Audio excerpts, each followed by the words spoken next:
ആരെങ്കിലും തല്ലിക്കൊന്ന് കുഴിച്ചു മൂടിയിട്ട് സമാധിയാണെന്ന് പറഞ്ഞാൽ മതി എന്നൊരവസരം അല്ലെങ്കിൽ എന്നൊരവസ്ഥ നമ്മുടെ ഇടയിൽ ഉണ്ടാക്കാതെ പോയി എന്നതാണ് ഇതിൻ്റെ ഒരു പ്രധാനപ്പെട്ട കാര്യം. കാരണം ഇത്രയും ശക്തമായ നിയമ നടപടികളിലേക്ക് പോയതുകൊണ്ട്.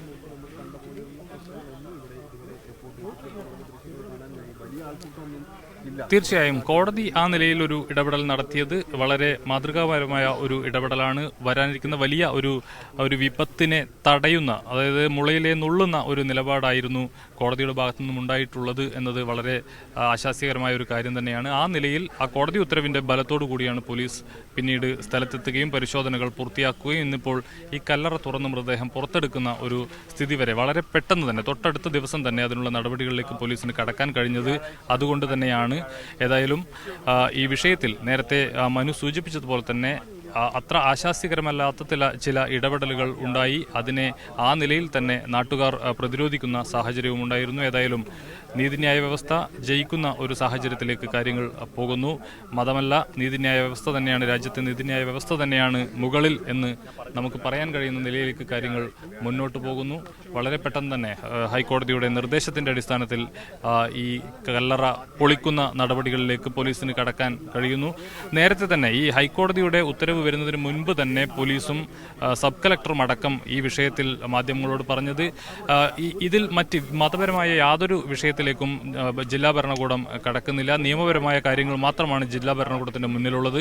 ഏതായാലും പോലീസിന്റെ മുന്നിൽ ഒരു മാൻ മിസ്സിംഗ് കേസ് നിലനിൽക്കുന്ന സാഹചര്യത്തിൽ അതിൽ നിയമപരമായ അല്ലെങ്കിൽ ആ നിലയിലുള്ള അന്വേഷണം പോലീസിന് മുന്നോട്ട് കൊണ്ടുപോകേണ്ടതുണ്ട്. അതിന് ഈ കല്ലറ തുറന്ന് പരിശോധന അനിവാര്യമാണ് എന്ന് നേരത്തെ തന്നെ പോലീസും ജില്ലാ ഭരണകൂടവും വ്യക്തമാക്കുകയും ചെയ്തിരുന്നു. 2 ദിവസത്തിനകം ഈ കല്ലറ തുറക്കും എന്ന് യാതൊരു സംശയത്തിനും ഇട നൽകാത്ത തരത്തിൽ സബ് കളക്ടർ മാധ്യമങ്ങളോട് പറയുകയും ചെയ്തു. അതിനുശേഷമാണ് കുടുംബം ഹൈക്കോടതിയെ സമീപിക്കുന്നത്. കല്ലറ തുറക്കരുത്, ഇത് വിശ്വാസത്തെ വ്രണപ്പെടുത്തുന്ന അല്ലെങ്കിൽ മതവികാരത്തെ വ്രണപ്പെടുത്തുന്ന കാര്യമാണ്.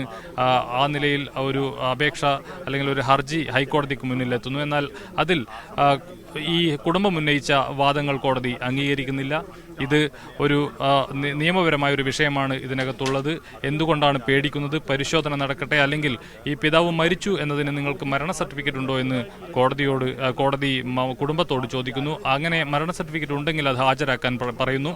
അത്തരത്തിൽ മരണ സർട്ടിഫിക്കറ്റ് ഇല്ലെങ്കിൽ ഇതൊരു അസ്വാഭാവിക മരണമാണ് എന്ന നിലയിലേക്ക് തന്നെ കാര്യങ്ങൾ പോകുമെന്ന് കൂടി കോടതി ചൂണ്ടിക്കാട്ടുന്നു. ഏതായാലും കല്ലറ തുറന്ന് പരിശോധിക്കുന്നത് തടയാനാവില്ല എന്ന ഒരു നിരീക്ഷണമാണ് അല്ലെങ്കിൽ വിധിയാണ് കോടതിയുടെ ഭാഗത്തു നിന്നുണ്ടാവുന്നത്. അത് കൂടുതൽ ആത്മവിശ്വാസം പോലീസിന് നൽകുന്നു. കൂടുതൽ ധൈര്യത്തോടുകൂടി ഈ വിഷയത്തിൽ ഇടപെടാൻ വളരെ പെട്ടെന്ന് തന്നെ ഇതിന്റെ നടപടിക്രമങ്ങൾ പൂർത്തീകരിക്കാൻ പോലീസിന് സാധിക്കുകയും ചെയ്തിരുന്നു. ഇന്നിപ്പോൾ രാവിലെ തന്നെ, ഇന്നലെ രാത്രിയോടുകൂടി തന്നെ, ഇന്നലെയാണ് ഈ വിധി വന്നത്, ഇന്നലെ വൈകിട്ടോടുകൂടി തന്നെ ഈ പ്രദേശത്ത് കൂടുതൽ ഫോഴ്സിനെ വിന്യസിക്കുകയും ഇന്ന് രാവിലെ തന്നെ നടപടിക്രമങ്ങൾ ആരംഭിക്കുകയും ചെയ്തു.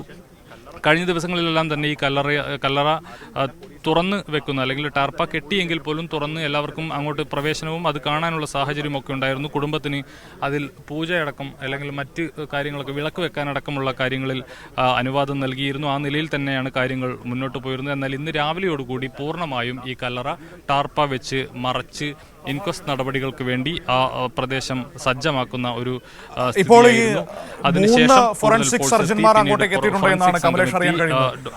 കമലേഷ്, ഈ പോലീസിന്റെ ഒപ്പം തന്നെ ഫോറൻസിക് വിദഗ്ധരായ 3 ഫോറൻസിക് സർജന്മാർ കൂടി അങ്ങോട്ടേക്ക് എത്തിയിട്ടുണ്ട് എന്നാണ് ഞാൻ മനസ്സിലാക്കുന്നത്.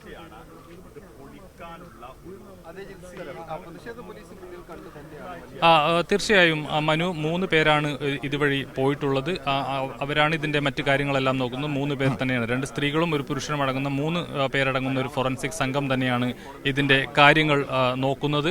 ഏതായാലും ഈ നടപടികളെല്ലാം തന്നെ പുരോഗമിക്കുകയാണ്. ഇപ്പോൾ പൂർണ്ണമായും മറച്ച നിലയിൽ ഇവിടെ നിന്നും ആളുകളെയെല്ലാം തന്നെ രാവിലെ തന്നെ മാറ്റുന്ന ഒരു സാഹചര്യമുണ്ടായി. മാധ്യമങ്ങൾ കഴിഞ്ഞ ദിവസം ഇതിന് മുന്നിൽ നിന്നടക്കം നമുക്ക് ദൃശ്യങ്ങൾ പകർത്താനുള്ള സാഹചര്യമുണ്ടായിരുന്നു. എന്നാൽ ഇന്നിപ്പോൾ 200 മീറ്ററോളം മാറി വടം കെട്ടി തിരിച്ച് ബാരിക്കേഡ് പോലെ വെച്ചുകൊണ്ടാണ് ഇപ്പോൾ മാധ്യമങ്ങളെ അടക്കം മറ്റ് നാട്ടുകാരെ അടക്കം മുഴുവൻ ആളുകളെയും ഇവിടെ നിന്നും മാറ്റിയിട്ടുള്ളത്.